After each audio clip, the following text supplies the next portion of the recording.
Olá, olá, olá, olá! Estamos aqui diretamente do estúdio do Fofoca Geopolítica para mais um episódio. Que felicidade ter vocês aqui.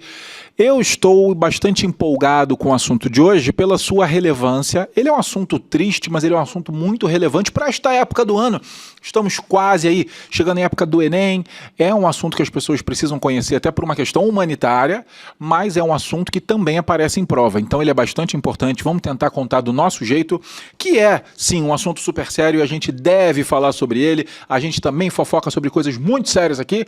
Eu me chamo Hansen, sou o seu apresentador do Fofoca Geopolítica. E vamos começar o nosso episódio de hoje, lembrando sempre que sempre que você quiser saber mais, nós temos aqui no link da descrição o material, não só deste episódio que você vai ver sobre a questão dos refugiados no mundo, mas nós também temos aqui a nossa página do Fofoca, em que você pode entrar e acessar todos os materiais que nós já tivemos até aqui.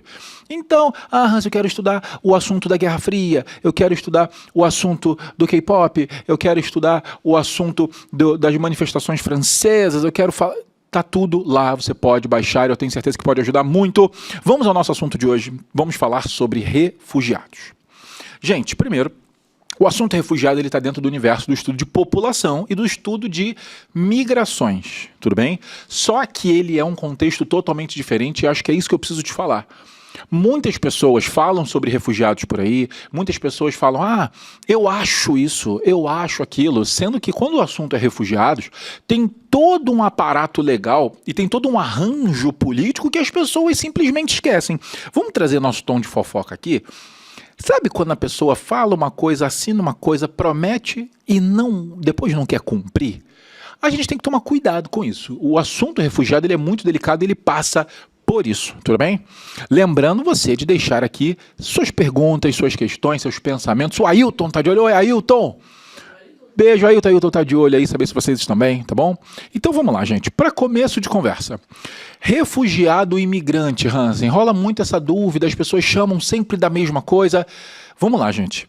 Por mais que o estudo de refugiados esteja dentro do estudo de migrações, o refugiado e o migrante, eles não são considerados conceitualmente a mesma coisa, tudo bem? Então vamos lá, só para a gente entender. A grande diferença entre um refugiado e um migrante é a intenção, é a opção, é a decisão do migrar. O migrante é todo aquele que se desloca, tá, no espaço. Não dentro de uma mesma escala de cidade, mas quando ele se desloca no espaço, tudo bem? Então uma pessoa que decide mudar de cidade, uma pessoa que decide mudar de país, uma pessoa que faz, por exemplo, uma migração pendular entre duas cidades. O que todas elas que são migrantes têm em comum? Elas decidiram migrar. Foi uma opção, foi uma visão de vida. Eles acordaram, pensaram, refletiram um tempo e falaram, caramba, eu acho melhor eu migrar. Então isso é um ponto fundamental. Não estou dizendo que toda a vida de migrante é fácil, muito pelo contrário, na verdade. Eu não estou falando que o migrante não necessariamente sai de uma situação difícil, não é isso. Mas o que eu preciso que você entenda é que quando eu falo de refugiado, eu estou falando de uma categoria super especial de migração, no qual as pessoas não tiveram a opção de migrar. Elas foram compulsoriamente obrigadas a migrar por um risco de morte. Tá clara a diferença? Foi como eu falei, muito migrante sai de uma situação difícil? Com certeza. Muito migrante parte de uma situação perigosa, complexa? Com certeza, gente.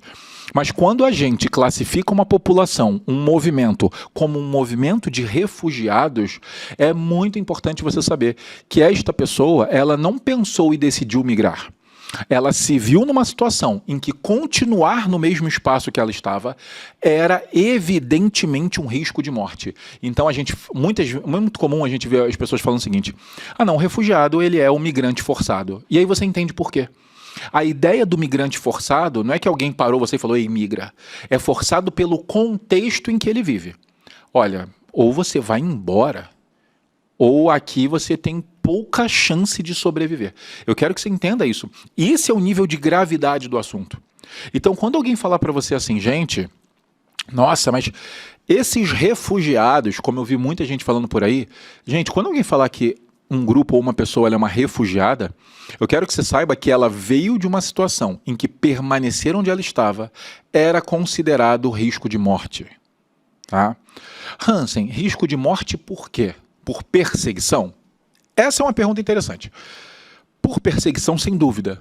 Pode ser por uma perseguição política, pode ser por uma perseguição de um contexto de guerra, pode ser por uma perseguição de uma invasão estrangeira, de uma milícia local. Tudo bem. Mas não necessariamente é uma guerra. Eu posso ter um contexto em que as pessoas saem por uma catástrofe ambiental. Eu posso ter um contexto em que as pessoas saem por um colapso completo de uma economia ou de um sistema político. Eu posso ter um refugiado porque ele faz parte de uma minoria que passou a ser perseguida, que passou a ser violentada, que passou a ser muitas vezes morta em um país autoritário.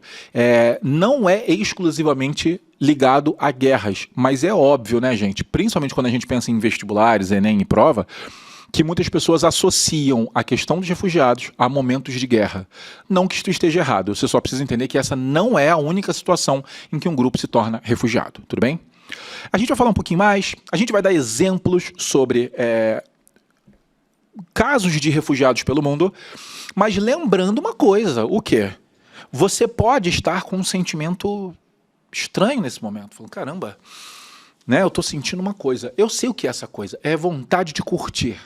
Rapaz, você não tem ideia como você, custa nada, aperta ali, que é isso, gente, com o mouse, né, com o dedo, no dedo, curtir. Gente, isso pra gente é muito importante, eu agradeço demais. E aí é isso, você vai se sentir melhor. Ah, Hansen, eu não estou no YouTube, eu estou no Spotify. Então você pega e dá 5 estrelas, vai ser maravilhoso. Você vai se sentir 5 vezes melhor. Sabia disso, gente? Sabia quando você curte no Spotify das 5 estrelas? Você se sente 5 vezes melhor, Ailton. Não é pouca coisa não, gente. Então, faça isso. Se quiser também compartilhar para os 1000 amigos mais próximos, a gente agradece muito. Não custa nada, tá bom? Porque o assunto é bem relevante. Vamos lá, vamos continuar. Lembrando, gente, que boa parte do que eu estou falando está no material de apoio. Quem quiser baixar, acho que ajuda muito. Está sempre no link da descrição aqui do YouTube, tá certo? Vamos lá.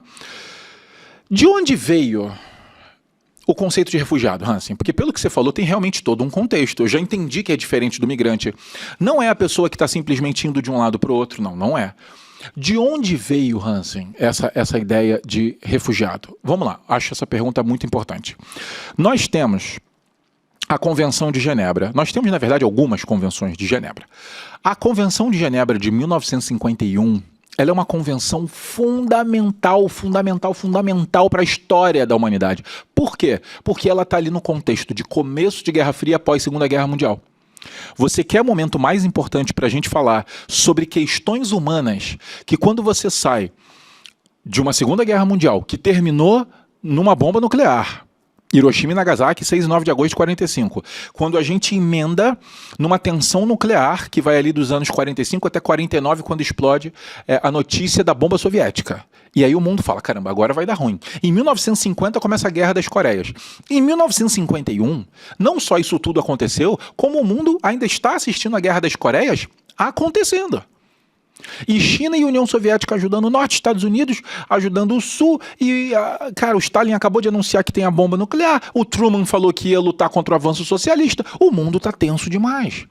Então essa convenção de 51, ela é uma convenção muito importante para a galera sentar e falar, cara, vamos conversar um pouco. Entre todos os fatores que a gente tem que debater, tem um que é fundamental. Quem é? As pessoas. Cara, a gente tem que falar sobre as pessoas. Qual foi o contexto que gerou a necessidade de um conceito e de uma lei própria para refugiados? A Segunda Guerra Mundial. Gente, a Segunda Guerra Mundial, de longe, é uma das maiores catástrofes da humanidade. Infelizmente, a humanidade coleciona algumas delas. E a Segunda Guerra Mundial ela é uma catástrofe gigantesca, tá? Gigantesca, que ela consegue ter uma catástrofe dentro da catástrofe. Se a guerra não fosse suficiente com tanto de morte que a gente viu, com os milhões de mortes que a gente viu, ela ainda conseguiu ter um holocausto dentro da Segunda Guerra Mundial. Então, assim, é aquele momento que você olha para a humanidade e fala assim, como o ser humano chega aqui, sabe? É um desses momentos da história. E quando a gente pensa na velocidade, na violência e na intensidade de alguns avanços da Segunda Guerra Mundial, principalmente do exército alemão, os avanços nazi, a Blitzkrieg, as guerras eram muito rápidas e a gente sabia das perseguições antissemitas do governo alemão. Então, esse antissemitismo, que principalmente os judeus foram alvos, fizeram com que as pessoas desesperadamente fugissem de casa por uma razão muito óbvia. Tem uma referência que é muito, muito forte, que ela ilustra muito bem. Não sei se vocês viram, mas é um grande clássico, que é Bastardos Inglórios. Talvez vocês lembrem de Bastardos Inglórios. E isso não é um spoiler do filme como um todo, tá, gente? Mas se você olhar, se eu não me engano, a primeira cena do Bastardos Inglórios, não sei se Ailton lembra. Acho que a primeira cena do Bastardos Inglórios é o Christopher Waltz, que é um brilhante ator, batendo na porta de uma família camponesa judia. Se eu não me engano, é a primeira cena, uma das primeiras. Daqui a pouco a família olha na porta, pum, um soldado da Alemanha. A família vai lá e se esconde. Ali se esconde. Se esconde, fica só o pai. O soldado entra já procurando as pessoas e dali já começa a perseguição. Por que essa cena é tão emblemática, gente? Para mostrar como que do dia para a noite você que estava em casa foi arrancado de uma maneira extremamente violenta. E qual é a sua opção diante disso? Nenhuma. Você está entendendo o contexto que a gente está falando de refugiado? Nenhuma. Nenhuma. É pegar e fugir. É pegar e correr. E muitos refugiados da Segunda Guerra Mundial foram barrados em fronteira. Vocês sabiam disso? Alguns países... Gente, olha essa loucura. Alguns países barravam migrantes em fronteiras. Por quê? Com medo de vir um exército nazista atrás. Vocês entendem qual é o conceito? Muitos países se fechavam e falavam o seguinte: não posso. Que isso? Não posso. Imagina, você que está sendo perseguido, imagina você traz o exército consigo para vir pegar você. Gente, vamos lá, vamos ser muito sinceros. Você entende o medo? Claro que você entende o medo no meio de uma guerra, é óbvio que você entende o medo. Mas vamos pensar friamente, não seria isso que barraria o avanço do exército se ele realmente quisesse invadir o país? Não seria privar essas pessoas. Essa foi a grande discussão. A grande discussão foi, cara, é óbvio que eu entendo você ter medo, é óbvio que eu entendo você, querendo defender o seu país, não querer a entrada do exército alemão durante a Segunda Guerra Mundial. É óbvio que eu entendo. Agora, será que é deixar ou não essas pessoas que você barrou na fronteira entrar, que ia impedir isso de acontecer? Então é um pouco de gente, vamos olhar para as pessoas que estão aqui no meio, que estavam fugindo desesperadamente, provavelmente com a roupa do corpo. A gente precisa pensar nessas pessoas. E aí quando a gente olha para as regras dos refugiados, entra um primeiro grande ponto, que é o quê? Quando um grupo for determinado refugiado, ou seja, ele está fugindo de uma situação de morte, você precisa receber este grupo. Essa é a primeira regra. Essa é a primeira grande regra. Um grupo refugiado, ele precisa ser recebido. Foi por isso que no começo do programa, Ailton, eu falei, e aí você vê muita gente falando assim, mas eu não receberia esses refugiados. Aí você pode estar me perguntando agora, ué, Hansen, eu sou obrigado a receber esses refugiados? Ninguém está falando que ninguém é obrigado, mas é preciso saber se você é um país signatário ou não. Gente, você enquanto país, entenda uma coisa, você tem regras que você se dispôs a cumprir ou não. Hansen, eu sou um país, eu nunca assinei tratado nenhum, eu não estou no acordo. Beleza, você pelo menos é coerente com o que você está falando. Eu não concordo, eu não quero, estou fora. A gente poderia debater essa sua posição? Poderia, mas você pelo menos não assinou o acordo. Onde é que a gente tem muito problema? Quando países que são signatários do acordo, que assinaram, concordaram com os termos, e na hora que precisa, eles não fazem. Eles não fazem, tá? E aí pode também surgir uma pergunta que é a seguinte, Hansen, calma aí, você está simplificando muito. Você não sabe a minha condição? Ué, e se hoje eu não tenho condições, Ailton, de receber esse refugiado? Vamos lá, eu assinei na época e eu tinha uma condição financeira melhor, por exemplo. Agora eu posso estar em crise, não posso? Posso estar vivendo uma crise e eu não tenho condições de receber esse refugiado. Eu entendo o que você está falando, de verdade, mas aí qual é a postura? A postura é o diálogo internacional. Para isso existe um órgão especializado que é a que eu recomendo ser a grande referência para você estudar esse assunto. A ONU tem uma secretaria só para refugiado. Não é para migrações, é para refugiados, de tão importante que é isso. Se chama Acnur, A-C-N-U-R, o Alto Comissariado das Nações Unidas para os Refugiados. Presta atenção, gente, é um alto comissariado da ONU, né, das Nações Unidas, para quem? Para os refugiados. Porque são pessoas em extrema necessidade de apoio. Então, Hans, eu não tenho dinheiro para receber. Então, o que você vai chamar a Acnur? Você vai pedir ajuda. A Acnur faz várias campanhas de doação. Você vai chamar a Acnur, vai falar, olha, eu não tenho condição de manter essas pessoas. O que você faz? Você recebe e aí vem uma ajuda internacional para você encaminhar. O problema é quando você deixa alguém que está num risco de morte, fugindo de uma guerra, fugindo de uma perseguição, você não deixa essa pessoa entrar. Esse é o primeiro grande ponto que a gente aprendeu com a Segunda Guerra Mundial. Ailton, acho que está indo tudo claro até agora, não está, Ailton? Estão entendendo? Está funcionando. Vamos lá. Então, vocês estão percebendo a gravidade. Então a primeira coisa tem que receber.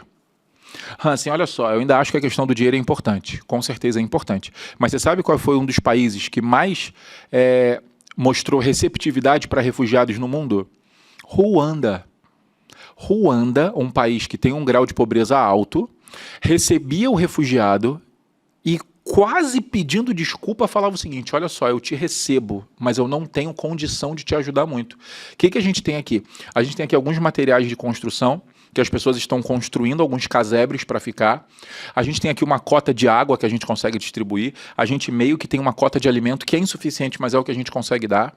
Mas a gente está recebendo todo mundo que chega com risco de morte. O país quase pede desculpa. Gente, as pessoas que entravam, falavam assim, você não está entendendo do cenário que eu vim. Não, você está me recebendo. Depois a gente vê o que faz. Mas muito obrigado por deixar eu entrar com a minha família aqui.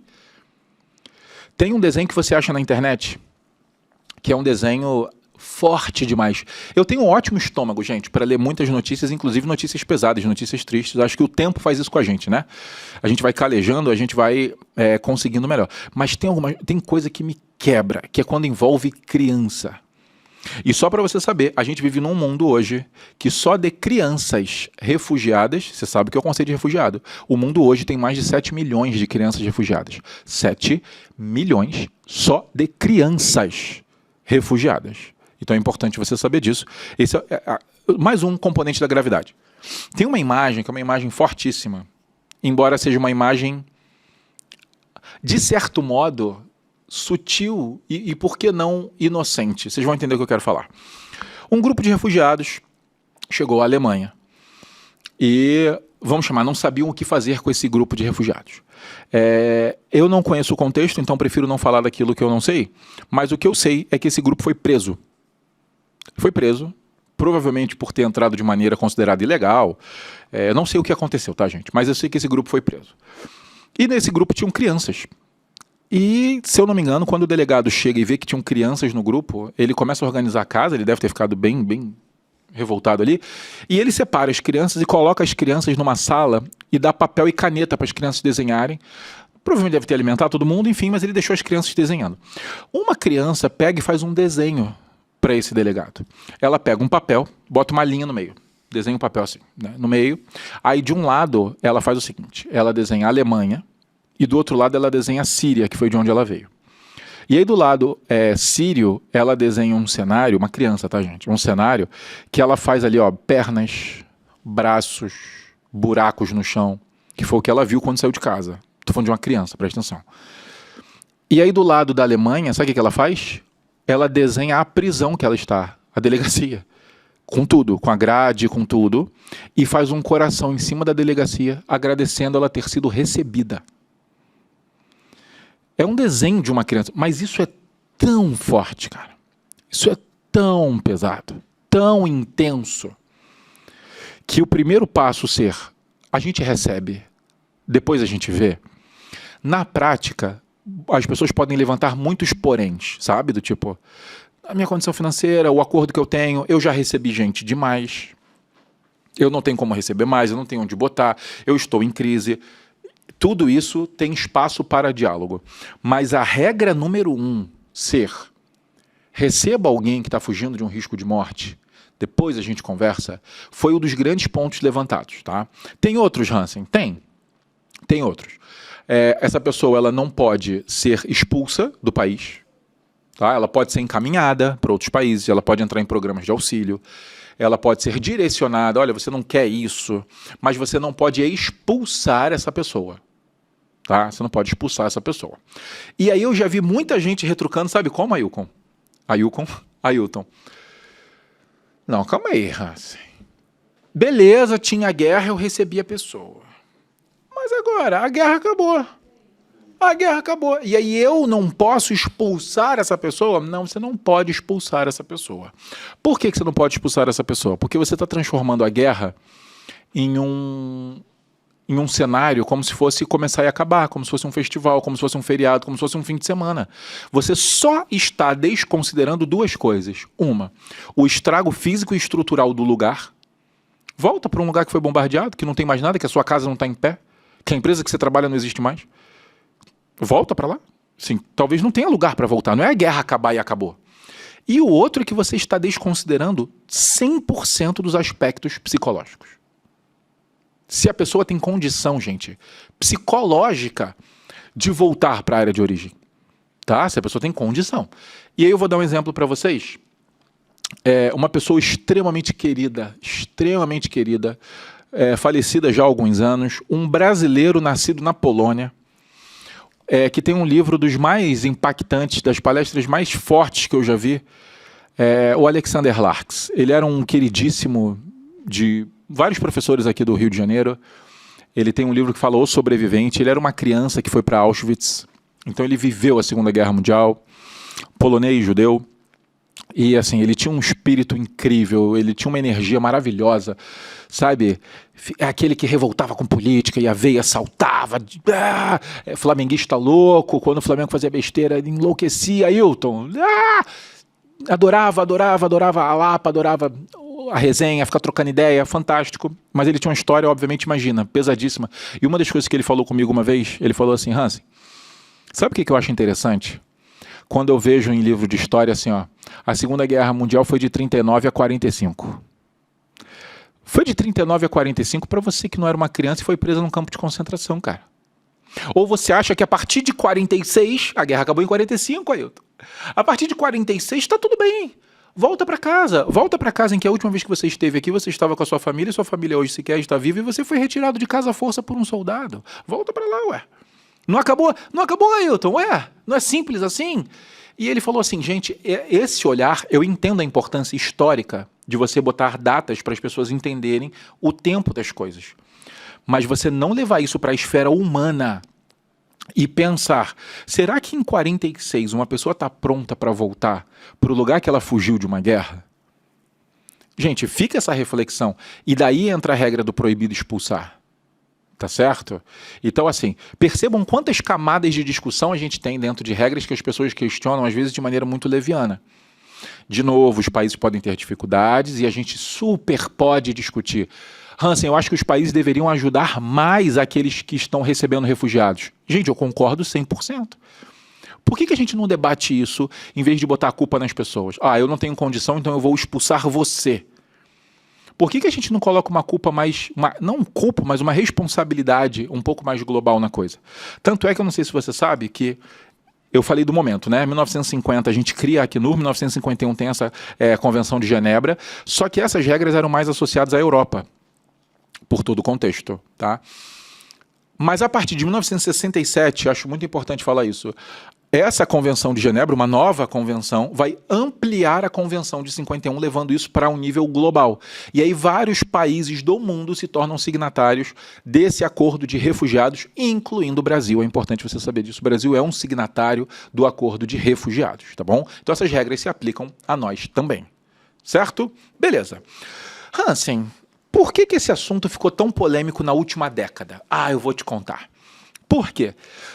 Porque desde a Segunda Guerra Mundial, gente, o maior fluxo de refugiado que a gente teve, o maior de todos, foi a Guerra da Síria. O que eu estou querendo dizer com isso? Que essa regra dos refugiados, principalmente essa regra do tem que receber, tem que aceitar, tem que abrir a fronteira, ela foi uma regra enquanto a Europa era o palco das guerras. Ela não foi desenhada no momento em que o mundo árabe, outras regiões do Oriente Médio, América Latina, continente africano, sabe? Países que estão longe dos grandes centros de decisão, em que eles eram o alvo. Não, essa decisão foi tomada num contexto em que o europeu estava vivendo o caos. Tá? Quando a guerra da Síria explode, presta atenção, gente, a partir ali, mais ou menos 2010 para 2011, explode a guerra da Síria, exatamente em 2011, tá? 2011 começa a Guerra Civil Síria e ela se torna o maior fluxo de refugiados desde a Segunda Guerra Mundial. E aí você fala, caramba, Hansen, e o que aconteceu? Esses refugiados foram todos para a Europa? Claro que não. Claro que não. Muita gente tinha essa ideia.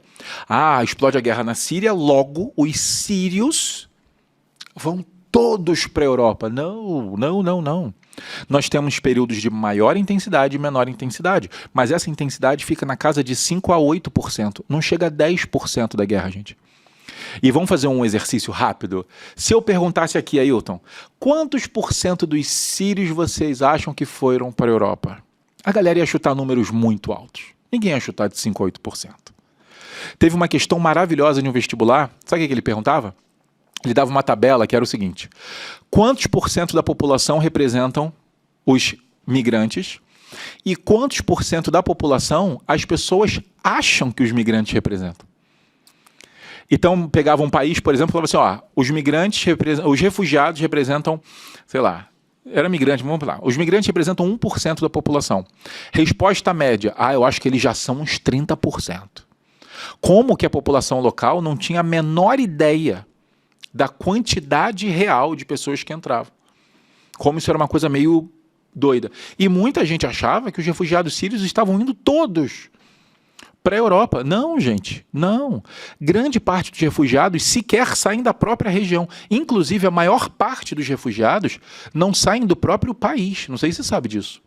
Muitas vezes a guerra não acontece em um país inteiro. Cara, vamos pensar no tamanho do Brasil?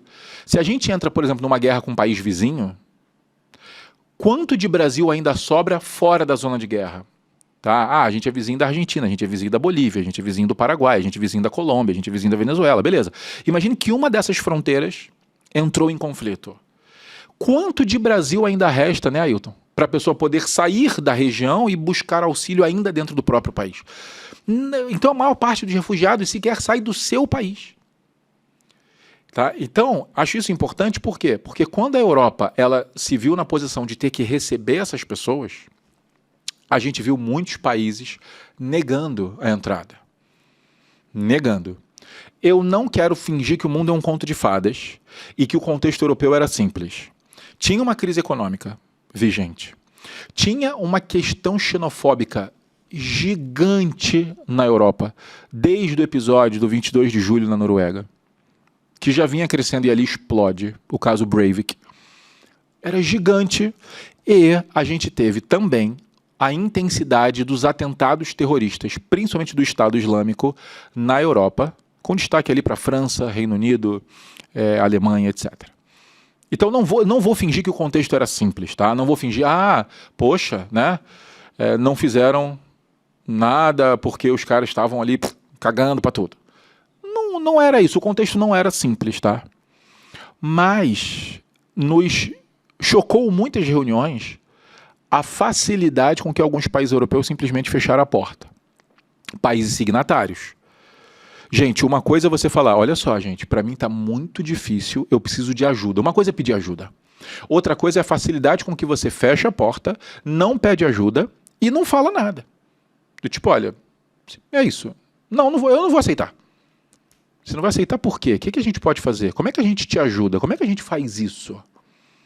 Gente, a Turquia, sozinha, recebeu mais de 2 milhões de refugiados. Mais de 2 milhões de refugiados. Só na Turquia. A Jordânia chegou a bater 25% da própria população como refugiada.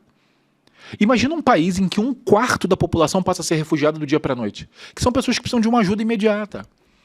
Então, alguns países seguraram aí um contingente muito grande de pessoas, enquanto outros países estavam negando percentuais muito menores sem pedir ajuda. E isso gerou uma grande discussão. E desde então, o mundo passou por alguns episódios que eu quero citar aqui para vocês, para a gente ficar de olho como é que essa questão dos refugiados ela é importante para todo mundo. Alguns exemplos, vamos lá. Primeiro, super recente, até para a gente fugir um pouco só da guerra, tá? A Líbia, um país do norte da África, que foi um dos palcos da Primavera Árabe, quando derrubaram a ditadura do Muammar Gaddafi. A Líbia, agora em 2023, num contexto de mudança climática, ela passou por enchentes. Aí você, nossa, Hansi, achei que o lugar fosse de clima seco. E passou por algumas enchentes que, assim, eu não tenho ideia se você viu, mas você pode procurar no Google, assim, enchentes na Líbia. Elas destruíram muita coisa. Muita coisa, muita coisa. Assim, muitas pessoas morreram, muitas pessoas perderam tudo, muitas pessoas não tinham como se reconstruir. Por uma questão ambiental. Acho importante você saber disso. Tá? Não necessariamente são guerras. Outro caso que não é guerra, sabe qual é? O caso venezuelano. Gente, oficialmente a Venezuela não está em guerra. Só você olhar, a Venezuela não é um país em guerra, beleza? Mas a Venezuela, ela vive um cenário de crise política e crise econômica. São duas crises em paralelo que se somam num cenário caótico, assim, difícil de explicar. Talvez a gente tivesse, Ailton, que parar um episódio inteiro chamado Venezuela. Inclusive, vocês podem comentar aqui, gente. Não adianta colocar no chat porque eu não consigo olhar depois, tá, gente? Mas se vocês acham, se algum dos assuntos que eu falei, ou alguns do que eu vou falar agora, se você achar que ele é muito interessante para a gente fazer um episódio, deixa aqui nos comentários. A gente sempre lê, acho importante saber, a gente sempre lê 100%. E a gente sempre vai tentar atender, tá bom? Não dá para eu explicar a Venezuela rapidamente, mas eu posso te garantir, a gente tem um cenário de crise política e de crise econômica em paralelo. Com inflações, com uma desvalorização de moeda, com um aumento do grau de violência, com, enfim, tão caótico que a Venezuela, mesmo sem guerra, com crises internas, teve sua população classificada assim como refugiada. Muitos vieram para o Brasil. As regiões, obviamente, mais ao norte e nordeste receberam mais por uma proximidade geográfica, mas o Brasil nem foi o país que mais recebeu não, tá? Colômbia e Equador receberam mais venezuelanos que o Brasil. E no Brasil a gente já teve várias reações a isso, muito associados à imagem que muitos brasileiros têm ao governo da Venezuela. E era isso que eu queria chamar a atenção. Uma coisa é a sua opinião quanto ao governo. Outra coisa é você desumanizar essa pessoa e colocar nela a culpa do governo. Se você critica o governo da Venezuela, é uma pessoa que está tentando fugir do governo da Venezuela. Talvez ela tenha mais coisas a ver com você do que você imagina. E eu vi muita gente desconsiderando essa parte. Acho que isso me preocupou um pouco mais. A Venezuela é outra coisa que vale falar. Outros casos aí, Ailton, vamos trazendo vários exemplos. Outro, quando a gente fala do mundo hoje, quais são os 3 maiores fluxos de refugiados que nós temos nos últimos anos? Tá? Vamos pensar assim. A Síria, como eu falei, foi o maior desde a Segunda Guerra Mundial. Mas nós temos a guerra da Ucrânia, óbvio que gerou muitos refugiados, muitos. E eu não preciso nem te falar como eles foram muito melhor aceitos que quando os refugiados eram da Síria. Muito. Tá? A proximidade geográfica, cultural, sim, mas a gente sabe que não é só isso. Então a gente tem a guerra da Ucrânia e o terceiro destaque é o Afeganistão. O Afeganistão, que viveu uma guerra longuíssima com os Estados Unidos. As pessoas não lembram disso, mas a guerra mais longa da história dos Estados Unidos foi com o Afeganistão, que acabou tem 2 anos. Beleza? Foi a guerra mais longa da história dos Estados Unidos. Então o Afeganistão é um país que viveu em guerra desde 2001, e quando tem os Estados Unidos retira suas tropas para sair, o Talibã retoma o poder no país. Tá? Das cenas mais fortes de migração forçada que a gente viu foram as pessoas fugindo do Afeganistão no dia que o Talibã estava tomando poder, as pessoas fugindo desesperadamente de qualquer maneira. Então o Afeganistão ele é um terceiro destaque. Mas o que a gente não pode esquecer é que eu quero falar 2 destaques do continente africano. 2. O Sudão. O Sudão, gente, e a gente fez um fofoca sobre conflitos africanos, tá? A gente falou bem da questão das trocas de poder, da relação com colonização francesa. A gente trouxe bastante o exemplo do Gabão no dia, mas a gente falou de vários países que viveram conflitos, derrubadas de poder. Sudão, Burkina Faso, Chad, muitos países africanos que muitas pessoas não comentam. Daqui a pouco eu vou falar uma coisa sobre não comentar. A guerra da Ucrânia é uma guerra que mata em média 18 pessoas por dia. Tá? Um grau de violência altíssimo. Vocês sabiam que o conflito no Sudão, a média era de 30 pessoas por dia? Contra 18 da Ucrânia. Vários refugiados também dessa disputa de poder do Sudão, que é uma disputa complexa. Vários refugiados também surgiram. E a gente viu baixíssimo apoio internacional à população sudanesa. Baixíssimo apoio internacional. Isso mostra aí uma gravidade e quase um esquecimento, sabe? Tipo, cara, quando a guerra acontece em alguns países, parece que não muito mais atenção do que acontece em outros. E para falar de esquecimento, Ailton, esse esquecimento aqui é pesado. Tá pronto? República Centro-Africana. Ninguém fala da República Centro-Africana, que foi colônia da França também. Mais uma colônia da França. Aí, França, tá gabaritando, hein? Caramba, impressionante. Mas vamos lá. A República Centro-Africana, ela não tem um cenário considerado estável e seguro somente desde a sua independência. Ela é um país que não conseguiu ter um cenário estável e seguro. Ela vive instável no campo da política sempre, e em grande parte dos anos em considerado alto grau de violência e risco de morte, desde 1960. Desde 1960. Ninguém fala disso. Ninguém fala dessas pessoas. Ninguém se mostra favorável, tá? E acho que é um caso bastante impactante, até porque, quando a gente volta nesses casos, a gente acabou de falar do Sudão, não é somente a guerra, gente. É o que a guerra causa. Vou dar um exemplo do que eu estou falando. No caso do Sudão, eu falei da questão das mortes, porque acho que é uma comparação bastante forte de você entender. Mas a guerra do Sudão tem um cálculo recente que em 100 dias, ela colocou no grupo de pessoas que passam fome 2,5 milhões de habitantes. Gente, em 100 dias, 3 meses e 10 dias, beleza? Em 100 dias, pessoas que não passavam fome passaram a passar fome. Não é um grupo de 30 pessoas, estou falando de 2,5 milhões de pessoas passaram para o grupo das pessoas que tinham fome. Por quê, Hansen? Porque em guerra, filho, algumas infraestruturas se quebram, algumas infraestruturas se destroem. Então, simplesmente, coisas não chegam. Coisas como água, coisas como comida. E quando chega num preço exorbitante, só que você está em guerra. Você acha que a vida continua normalmente? Necessariamente você vai ter o seu emprego mantido? Necessariamente a vida de todo mundo continua? Não, algumas pessoas elas são expulsas. Então tem uma questão da infraestrutura que quebra. E muitas vezes o alimento não chega, a água não chega. Quebra cano, gente, quebra cano. E o que você faz quando quebra o cano e a água não chega? Outras situações, algumas empresas param de fornecer. Imagina, coloque-se no lugar, por exemplo, de um caminhoneiro que precisa ir numa zona de guerra entregar alimento. Gente, essa pessoa tem família. Ele fala, gente, eu não vou. E isso passa a ter que ser uma responsabilidade de um exército. Eu preciso de um corpo militar para fazer essa entrega. Só que quantos militares disponíveis a gente tem para garantir entrega de alimento? Depende de cada país.